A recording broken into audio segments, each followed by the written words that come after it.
We need to commit to consistent, transparent communication. Active listening involves a genuine, sincere effort to comprehend the other person's point of view. Communication means you must listen. Whenever we're honest about the challenges, it builds trust. The words that come out of your mouth and the actions that you portray, those speak volumes about what you accept and what you expect. Clarity breeds confidence for all of us. How can I elevate my leadership by effectively working on communication? All caps, right? TRUST. Communication builds trust. Great communicators don't just share information, they make connections. Leaders who communicate well are able to build trust and empower others. Hey everybody, welcome to our podcast today. I am so excited to be doing the fourth podcast in our series of elevating our leadership to meet the demands of the world today. You guys, welcome to the Leadership and Learning Podcast. Did you know that 90% of our executive leaders in the world today say that communication is the most essential skill that we have? You guys, think about that. The research also says it is the skill that is the most underdeveloped and we spend the least amount of time focusing on. Imagine the impact that your leadership would have if you truly mastered the skill of communication. I want you to think about it in a scenario. You walk into a meeting and there are two brilliant, intelligent leaders that have great ideas, great vision. One inspires the team that's motivated, resilient, and eager to perform and step up to the plate, while the other really struggles with disengagement and misalignment. You guys, what's the difference? You guys, it's not their ideas. It's not their intelligence. It's not the strategies. It's their communication. And that happens to all of us. You guys, great communicators don't just share information. They make connections. They inspire action. They inspire people to step up and do the work. They build trust. Oh my goodness, all caps, right? TRUST. Communication builds trust. Today, I want you to lean in with me. Let's dive into our communication skills. Let's figure out how we can create a habit where we truly practice our communication skills. You have to ask yourself, how can I elevate my leadership by effectively working on communication? How can that be a true habit for me? Today, the communication skills is what I consider the second habit of elevating your leadership. It's really becoming a great communicator. I want us to talk about what some other leaders have said about communication. First, it is James Humes. He was a former presidential speechwriter. He says the art of communication is the language of leadership. Wow, art of communication is the language of our leaders. Peter Drucker, the most important thing in communication is hearing what isn't said. Oh my word. All those little clues that we get in body language. Yes, that's what Drucker says. We've got to make sure we're in tune with those. Here's one. The former CEO of PepsiCo company, Indra Nooyi, says, "You cannot do anything without each other. Great leaders know that success is a collective effort built on honest, open, and continuous communication." What about Howard Schultz? He was the former CEO of Starbucks. He says the ability to convey information and connect with people is absolutely essential. Leaders who communicate well are able to build trust and empower others. Now, there's another element. I've already talked about communication builds trust, but communication also empowers others. We're going to dive into that some. I want you to consider a few scenarios. I want you to think about a time when a team member misinterpreted some information you shared. Or maybe there was a time where there was a crack created and a fracture in a relationship. or maybe a time when your progress has been hindered. You guys, all of these are direct results of lack of communication. And they've all happened to me. I'm going to tell you, I have experienced every one of them firsthand. You guys, they've happened to me in my life. They've happened to me in my family. Communication is essential. Family, friends, work, all of it. 9 times out of 10, any problems that we face in our lives are due to lack of communication, the specificity that's needed. So let's dive in. Let's consider all the ways that we can improve on and create effective communication habits. Each podcast, we focus on 3, 2, 1. 3 points, 2 questions, 1 quote, and we always want to walk away with how are we changing our behavior? What's the action step we're going to take? Today is about 3 points that we can deliver on continuously effective communication. Point number 1, you guys, we have to clarify expectations and intentions. Think about that. Clarity and expectation of our intentions. We have to be clear. We have to be very specific in what we're communicating. Essentially, we've got to make sure everybody completely understands our goals. And when we give directions, have we given the clarity? Have we given the intentions? We've got to make sure that our message is understood by everybody and that we have key points in everything we're saying.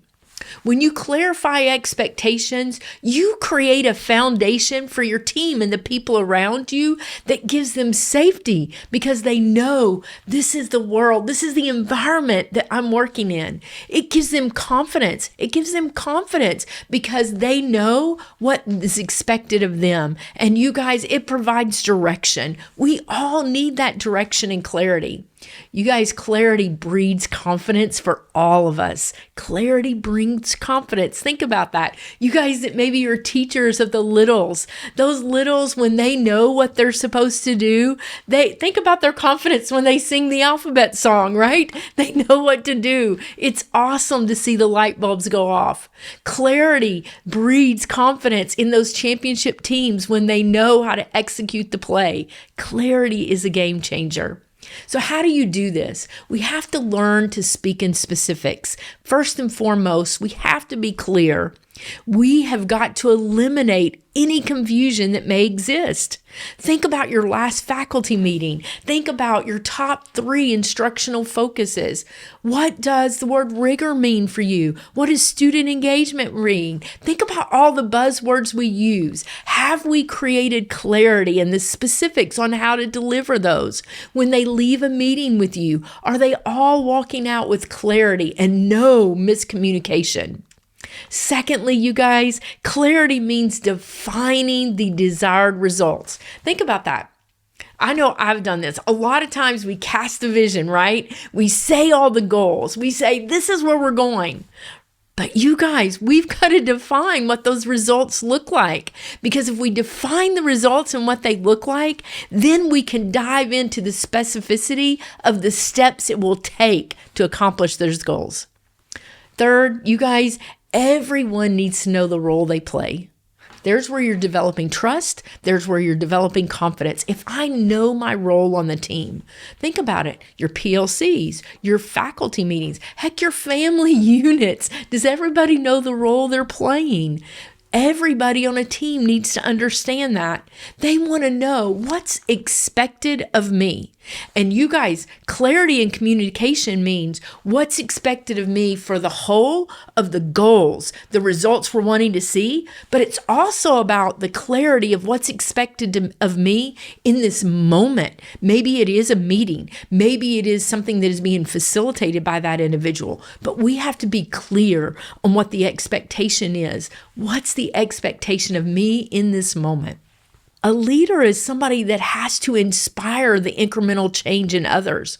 We've got to inspire people and empower them to work together toward a common objective or goal. And our most powerful tool to do that is communication. We also have to clarify our values, our processes within these goals. This means your team knows the core values of the team. Recently, I had a conversation with a very passionate principal. And I asked, have norms been established for how the team interacts?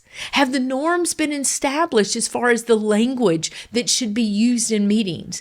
Have norms been established as far as the tone of your emails? What goes in an email and what doesn't? What must be verbalized face to face? For example, your norms. Do you allow dark jokes? Is sarcasm allowed? Profanity. You have to think through all of these norms because people need to know the expectation. And you guys, for us leaders that have been around, we have new, inexperienced leaders around us every single day. You're modeling your values. You're modeling your norms. The words that come out of your mouth and the actions that you portray, those speak volumes about what you accept and what you expect. And you guys, when we have younger individuals, inexperienced leaders around us, they're watching everything that we do, and they can't discern between what's appropriate in your closed office, what's appropriate with a text to you, and what's appropriate outside those doors. It must be consistent for the core values of your team. You are the role model of this. You are the role model for the values that should be delivered within your environment.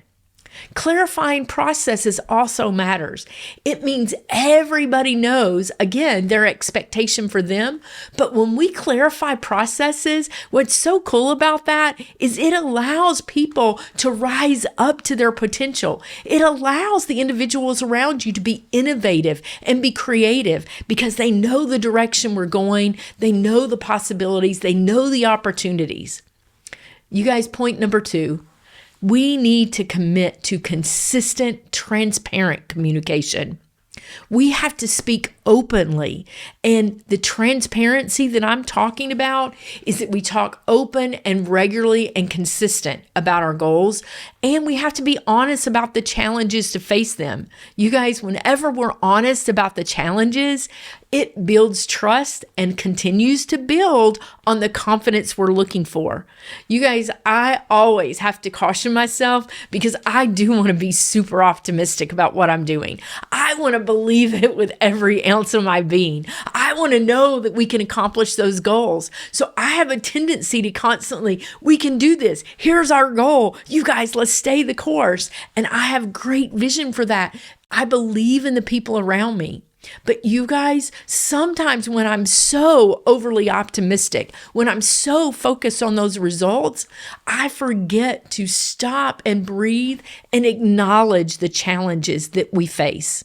You guys, everything that we're looking to do, we're trying to achieve student learning in our schools. We're trying to help them get to next level learning, right?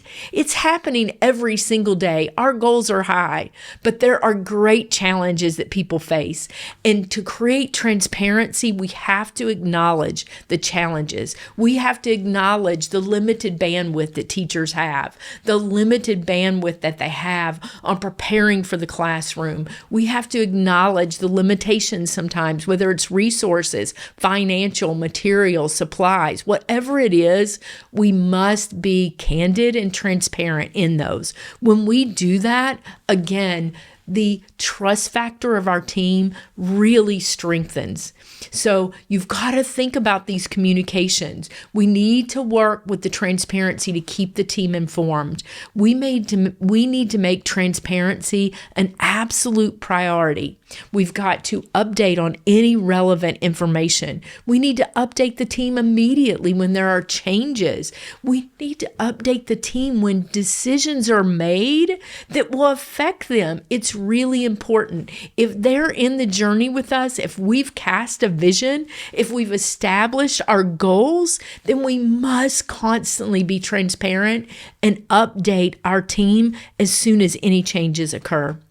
Having the specificity of those bullet points that align with our goals are really essential. Then you can reinforce them constantly. So think about it. If you have 3 top goals or focuses for your team, then every agenda, every meeting, every email, you should allude to, you should reinforce, you should discuss and talk about how what you're working on aligns with those goals.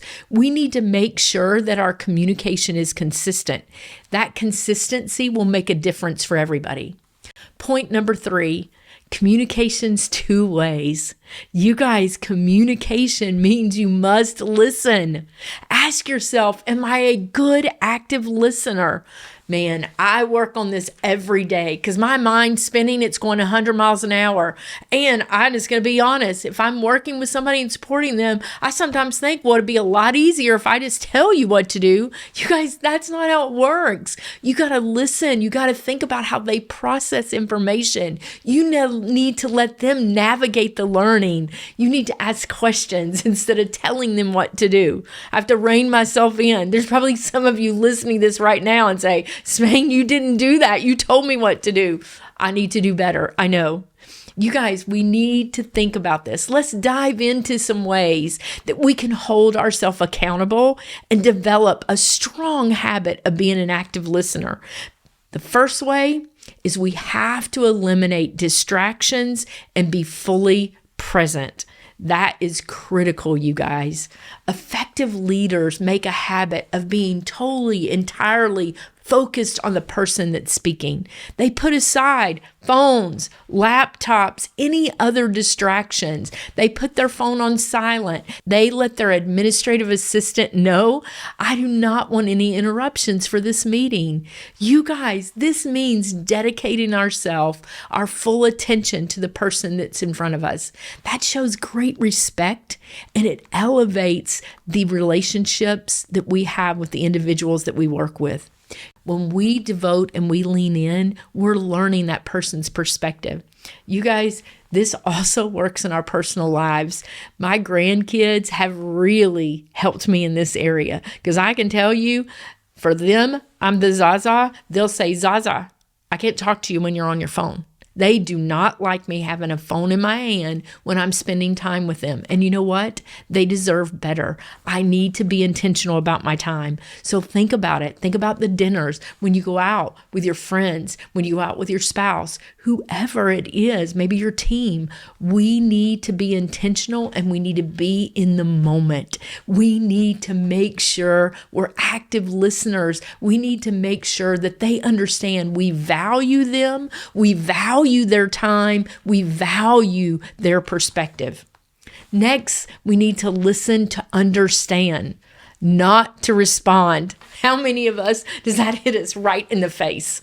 We're always thinking about what we're going to say next, right? You guys, whoa, rein it in. We have got to listen to understand. Active listening involves a genuine, sincere effort to comprehend the other person's point of view. It really is about listening and not thinking about that immediate reply. There's nothing wrong with listening and saying, you know what? I need to think about this. I need to really invest the time that this merits. I will get back to you. You guys, leaders that listen to understand, they ask clarifying questions, they summarize the key points, they check for their own understanding. They make sure they have grasped everything that person, their intended message was meant to be. Here's some questions that we can use, some easy ones I keep in my back pocket. Tell me more. Give me some more explanation on that. Explain what you mean to me. Can you clarify? Can you define that? You know what? I need you to tell me what you envision this looks like. Tell me what it looks like in action. You guys, just quick hit questions that will bring clarity to you in those conversations and also let that person know it really matters to you what they're saying. If you want to understand someone's motivation, thoughts, and goals better, you have to practice these open-ended questions. You've got to take the time. You guys, we also have to pay attention to those nonverbal clues. You know what? Those cues give us so much information about the person. Think about it. If I'm actively listening, I'm watching the body language, because if I say something and they go dark, they put their hands, they lean back, they pull away from the conversation, I know something I have said has not set well with them. I got to listen to the tone in their voice. I've got to make sure that I know, because listen, the cues they're giving me, they reveal so much more sometimes than what they're saying.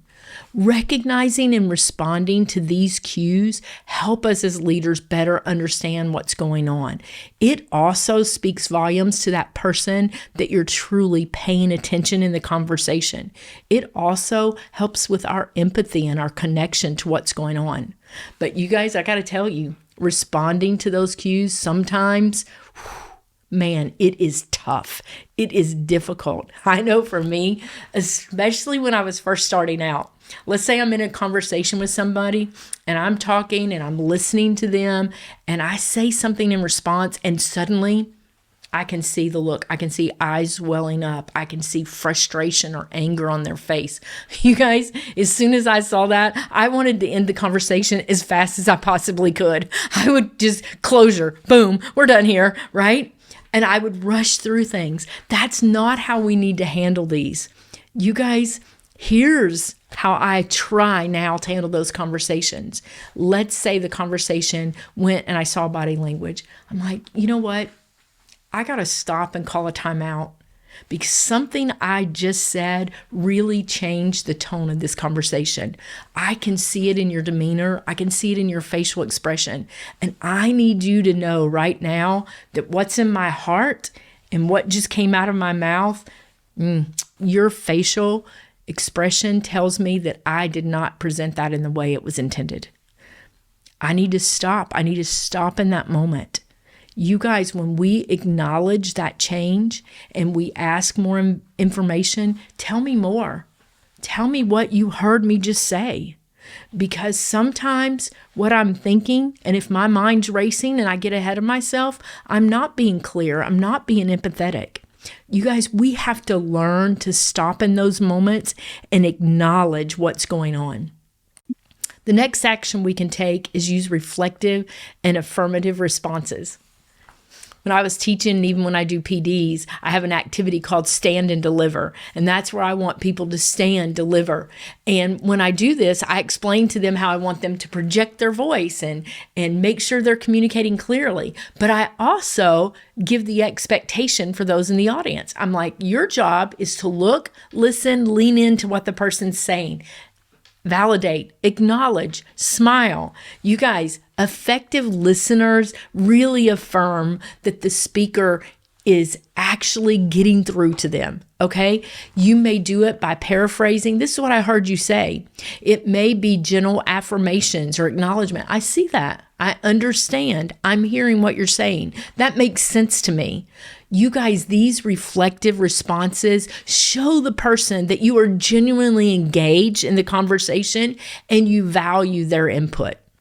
And the last way that we can be better active listeners, you guys, it is to suspend judgment, be open-minded. You guys, keeping an open mind, and it may be, this is hard when it's somebody that you feel like's always rebellious to every idea, right? It's always easier to be open-minded to that person that's always joyous and comes in and embraces our ideas. But there's individuals that are constantly pushing back. They're the individuals that are building that wall. You guys, we have to refrain from interrupting. We have to refrain from saying, well, this is the way, or reacting defensively. You guys, we have to learn to listen without assumptions as a leader. We need to allow the people to fully express themselves. We may not agree with everything that they say, but a person needs the opportunity for their voice. This creates a space for open dialogue. This creates a space where we provide an environment that allows for honesty and open communication, and then your trust level just elevates. You guys, We are so much better leaders and grow so much faster when we listen to the others and the feedback they have. You guys, and the people that truly give us feedback all the time, they care about us. You guys, the third habit that I believe in elevating our leadership is absolutely this communication piece. Effective communication is vital to gain trust. It's critical in our efforts when we are pursuing common goals to achieve the results we want to achieve. And you guys, it inspires people to join us in the journey. It inspires people to even navigate change when it's difficult. And finally, listening goes both ways. So at the end of every conversation, you got to check for clarity. Consider these two questions. What did you hear from me? Tell me what you heard. And then secondly, what does this mean for you moving forward? Because you guys, we need to be clear that they not only understand, but they know what action you're expecting. Make sure you get that clarity. What did they hear and what action is expected of them? You guys, my two questions for today. First of all, what communication challenges did I face today that I could have handled more effectively when it came to communication? What challenges did I face and how could I have handled them more effectively? Number two, how often, in what ways do I communicate appreciation and recognize the contributions of the people around me? As a bonus reflection question today, I couldn't help myself. How does my tone, my body language, and the choice of the words I use impact the message that I'm trying to deliver? Think about that. If you're trying to inspire your team, you're trying to engage them and change, whatever it is, am I being transparent? Am I really navigating with clarity? Our quote for today, the difference between mere management and leadership is absolutely communication. Winston Churchill. Are you managing the situation? Are you leading the situation? Our 3 points for communication. Number one, we got to clarify the expectations and our intentions. The specificity is important. Number two, that consistency, the transparency of the communication, acknowledging the reality of the situation. And number three, remember, communication is two-way. It is absolutely active listening. I always say learning should equal behavior change, right? So what's our action item for today? I want you to go back and ask your teams, what are the goals? What are the top 3 values that are expected of this team? What do we represent? Ask them open-ended question about goals, the values, the core values of your environment. What do we represent? And you're looking for responses that are consistent. If you're not getting consistent responses, you guys, you've got to step back and say, was my communication clear, specific? Did I have transparency on the challenges that face? And have I been listening to them? Because had I been listening to them, I would know there are inconsistencies in our environment. You guys, that's how we can grow. Thanks so much for watching the continuation of our series, Elevating Our Leadership to Face the Current Environments We're In. You guys, join me next time on our podcast. And remember, you absolutely matter. You are in the role you are meant to be right now in this moment, and you need to lead strong. You've got this. Thanks so much for joining me, Lisa Spain, for the Leadership and Learning podcast. You guys have an amazing week.